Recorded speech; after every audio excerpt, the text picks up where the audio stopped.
ponder of something great. My lungs will fill and then deflate. They fill with fire, exhale desire. I know it's dire, my time today. They rule, and we sit around like frogs. Master! Yes? Master! Yeah, well, out with it, out with it. Why are the Persians so cruel? Oh, come on, Nearchus. That is not the subject for today, Nearchus, but it is true. The Oriental races are known for their barbarity and their slavish devotion to their senses, which are so dull they castrate young boys, such as yourselves, for their sexual pleasure. Yes. Excess in all things is the undoing of men. That is why we Greeks are superior. We practice control of our senses. Moderation. We hope. Then what of Achilles at Troy, Master? Was he not excessive? Achilles simply lacks restraint. He dominates other men so completely that even when he withdraws from battle, crazed with grief over his dead lover, Patroclus, he seriously endangers his own army. He is a deeply selfish man. Then would you say that the love between Achilles and Patroclus is a corrupting one? When men lie together in lust, it is a surrender to the passions and does nothing for the excellence in us. Nor does any other excess, Cassandra. Jealousy among them. But when men lie together and knowledge and virtue are passed between them, that is pure and excellent. When they compete to bring out the good, the best in each other, this is the love between men that can build a city-state and lift us from our frog pond.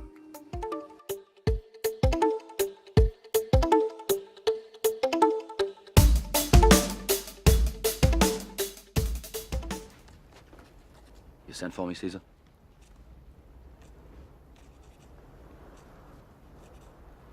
Caesar. Tell me again, Maximus.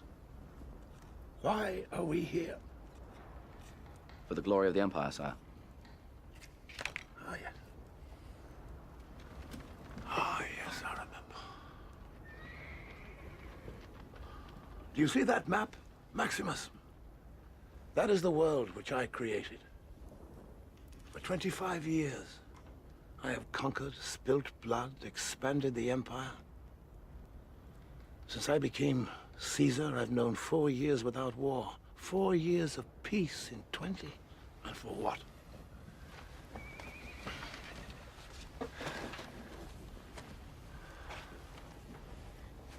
I brought the sword.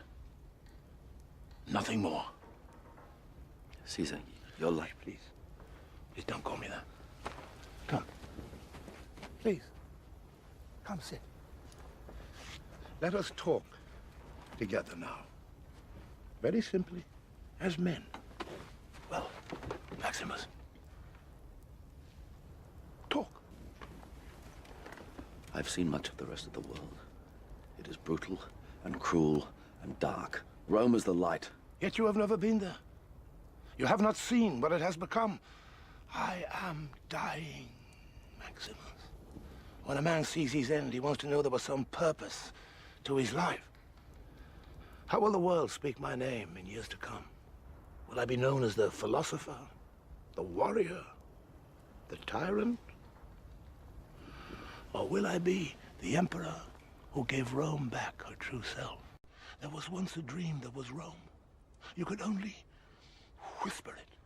Anything more than a whisper, and it would vanish. It was so fragile.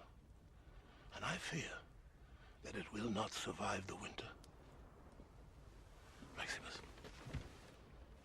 let us whisper now, together, you and I. You have a son. Tell me about your home.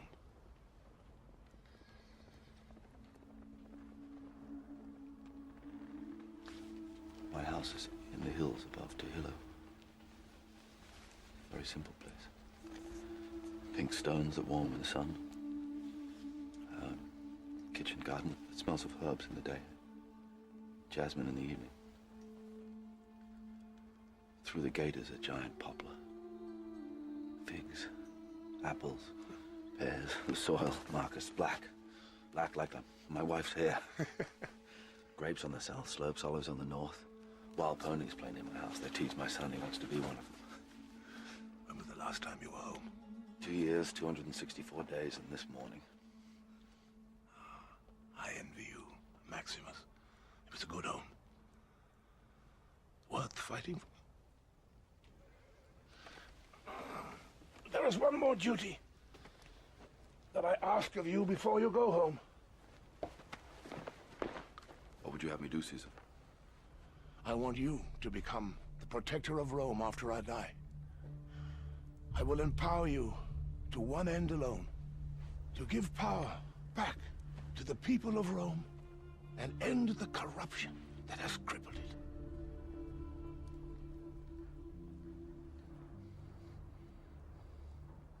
Would you accept this great honor that I have offered you?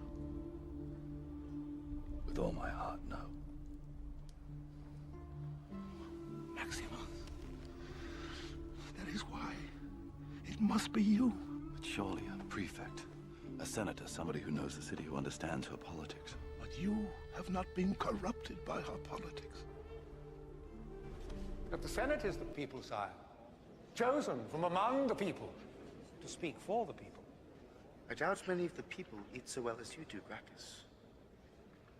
Or have such splendid mistresses, Gaius.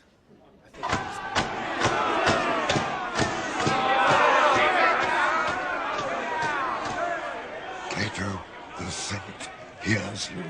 Pompey Magnus, I have a question concerning your friend and co-consul, the darling of Venus, Gaius Julius Caesar.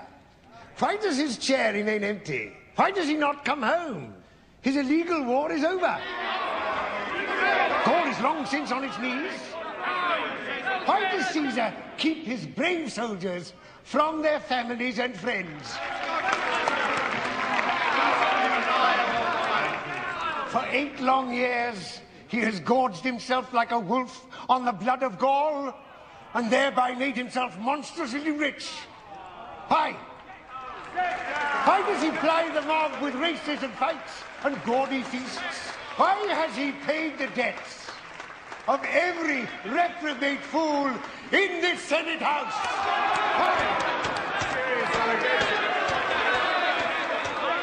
I tell you why he does these things. He wants to buy himself a crown.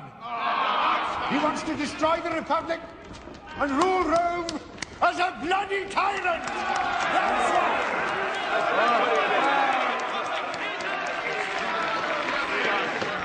Therefore, I move that Caesar's governorship in Gaul be terminated immediately, that his armies be disbanded, and that he be recalled to Rome to answer charges of illegal warfare, theft, bribery, and treason. After all these years, Pompey surprises me. I had hoped to provoke some kind of aggression, sure, but to try and kill a tribune in the Forum.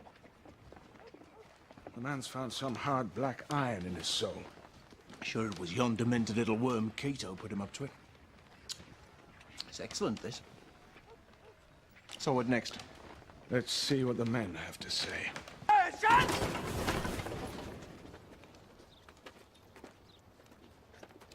Any of your people I can mention?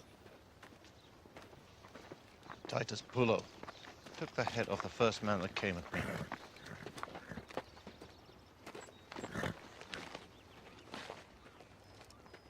Soldiers, Pompey and the Senate have formally declared that Gaius Julius Caesar is an enemy of Rome. They have declared that I am a criminal. They have declared, in effect, that all of you also are criminals. Tribune's veto was not exercised. People's Tribune Mark Antony and 50 men of the 13th were assaulted by 1,000 head of Pompeian scum.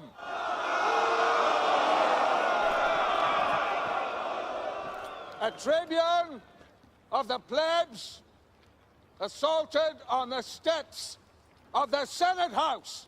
Can you imagine a more terrible sacrilege? Our beloved Republic is in the hands of madmen. This is a dark day and I stand at a fork in the road. I can abide the law and surrender my arms to the Senate and watch the Republic fall to tyranny and chaos. Or I can go home with my sword in my hand and run those maniacs to the Tarpeian Rock!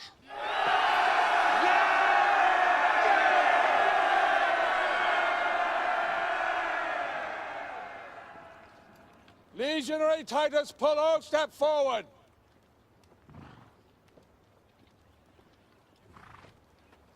Titus Pullo!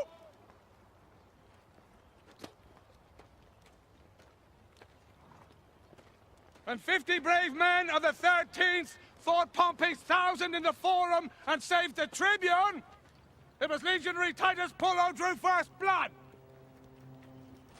Here's 500 denarii. Very grateful, sir. Are you with me, Titus Pullo? Will you come with me to Rome? Yes. Yes, sir. Certainly. Titus Pullo is with me. And you? Are you with me?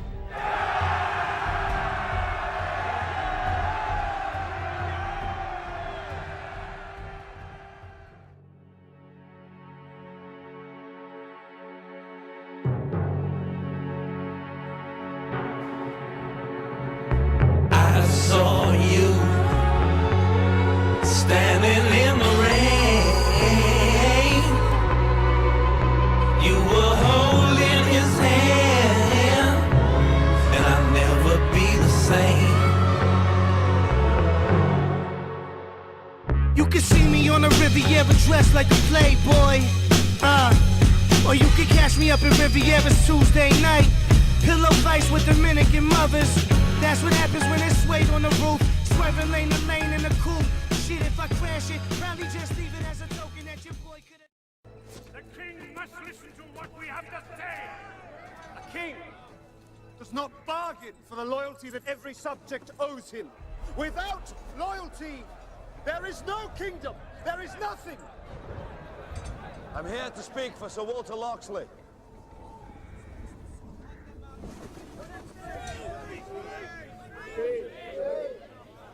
Speak, if you must. If you're trying to build for the future, you must set your foundations strong. The laws of this land enslave people to its king. A king who demands loyalty but offers nothing in return. I have marched from France to Palestine and back. And I know in tyranny lies only failure. You build a country like you build a cathedral, from the ground up. Empower every man, and you will gain strength. Well, who could object to such reasonable words? If your majesty were to offer justice, justice in the form of a charter of liberties, allowing every man to forage for his hearth, to be safe from conviction without cause, or prison without charge, to work, eat, and live on the sweat of his own brow, and be as many as he can. And that king would be great. Not only would he receive the loyalty of his people, but their love as well. So what would you have? Castle for every man? Every Englishman's home is his castle. What we would ask, Your Majesty, is liberty. Liberty by law. Your Majesty, my lords, the French fleet is in the channel. Sire, you have a chance to unify your subjects high and low. It falls on your nod. I only have to nod.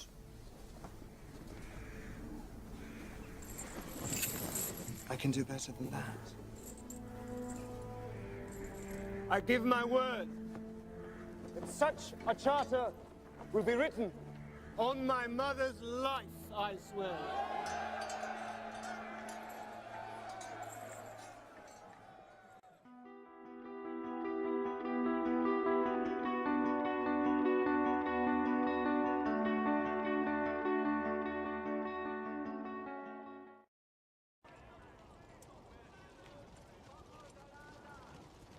Albany!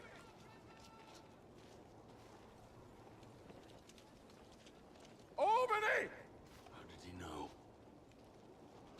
What can we do for you, John? Baron William de Albany. The Pope has ordered me to reclaim my country. Now, surely you don't bar your door against a king and the church. Does he know you sealed a charter, giving the people of England freedom, and that now you go back on your word? England is mine, Albany. God's will bestowed it unto me. The Pope blesses it to me. And this castle belongs to me! You're no more a king than the boil on my arse! What a tedious little man. Ah! Boy!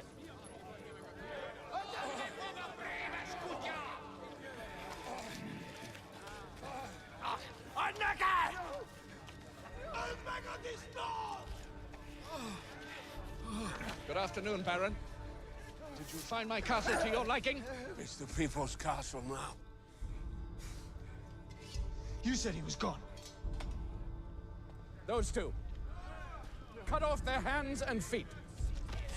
No! No!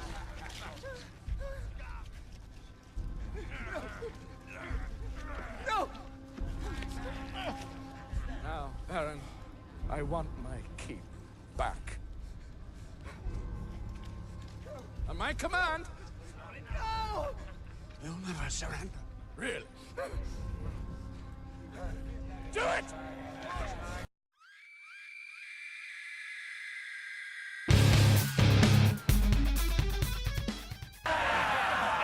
Do something! We hold the keep.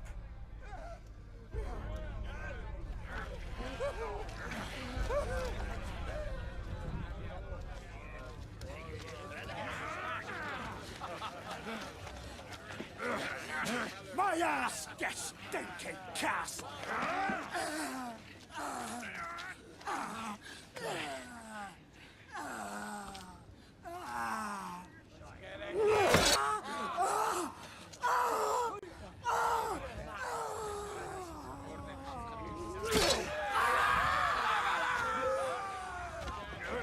God damn you, you murdering!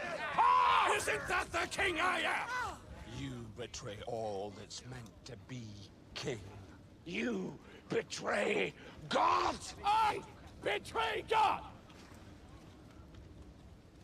My crown was passed to me by my brother and my father before him. I was born to be a king. It is my birthright, given to me by God. You cry for the common man, and in the same breath, you curse the crown that protects him. You dare to question my reign and the lineage of kings who have reigned before me, the great Amaranthine royalty of Aquitaine, who forged this land from barbarian hordes and made it noble and pure, who gave it order, meaning, and even faith to thousands of years of loyal subjects, and it is all now questioned by you. And we are forced to sign your precious Magna Carta, forced by you, a wool merchant. I am the blood. I am God's right hand. And you will never dictate to me how I am to be a king.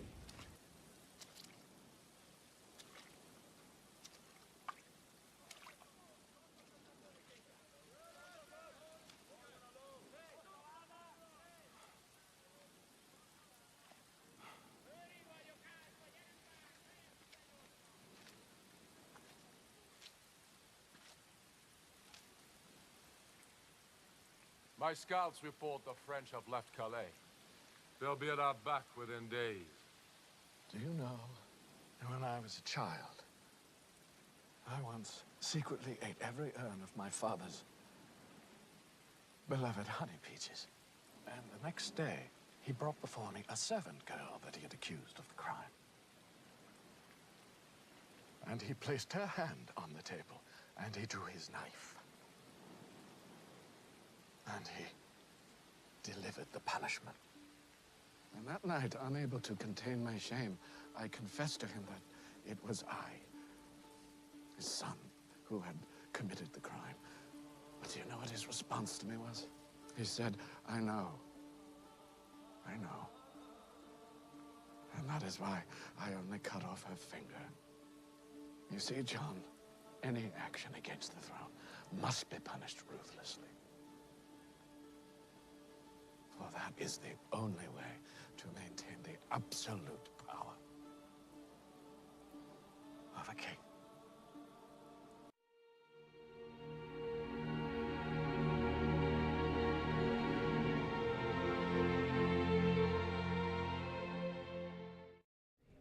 Her Majesty the Queen's Diamond Jubilee, the Leader of the House.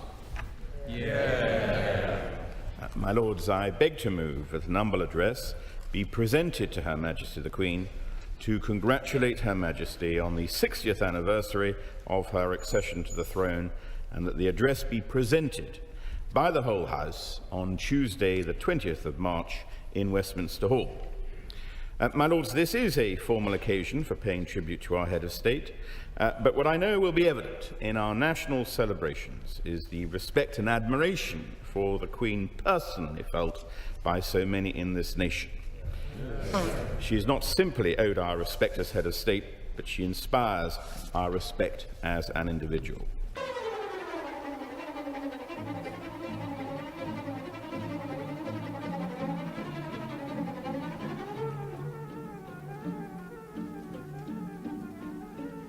But let me, Mr. Speaker, let me be very fair to the right honourable gentleman. I followed very carefully his interview on Desert Island Discs, and I think it's fair to say he's no longer a follower of Marx. He's loving Engels instead.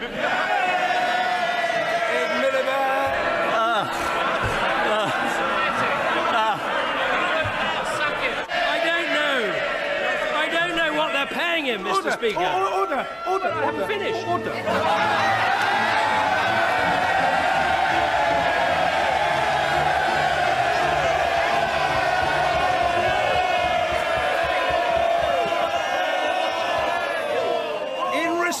To that question, the Prime Minister has finished, and he can take it from me that he's finished. Dr. Liam Fox, Mr. Tim Farron. Speaker, would the Prime Minister agree with me?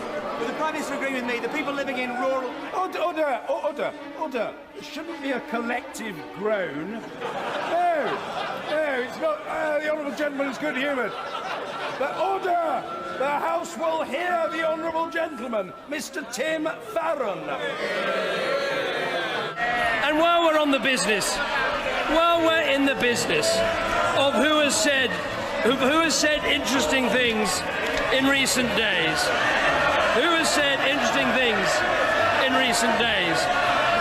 let me ask him this.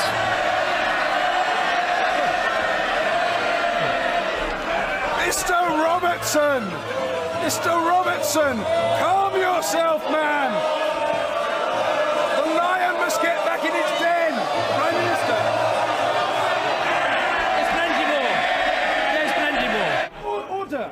Mr. Gove.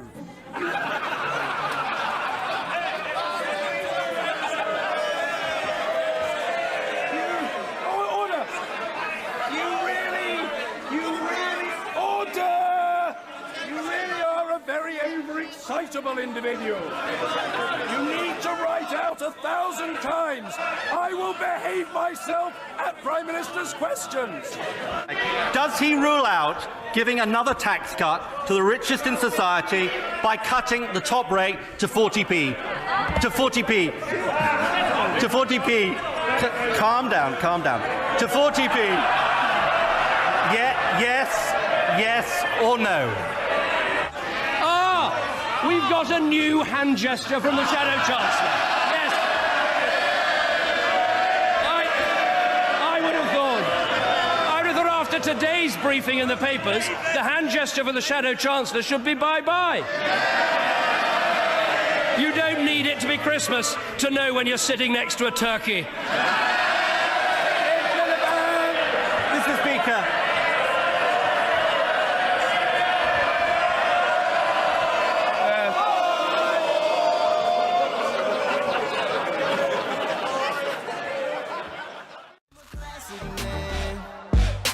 You can be mean when you look this clean. I'm a classic man.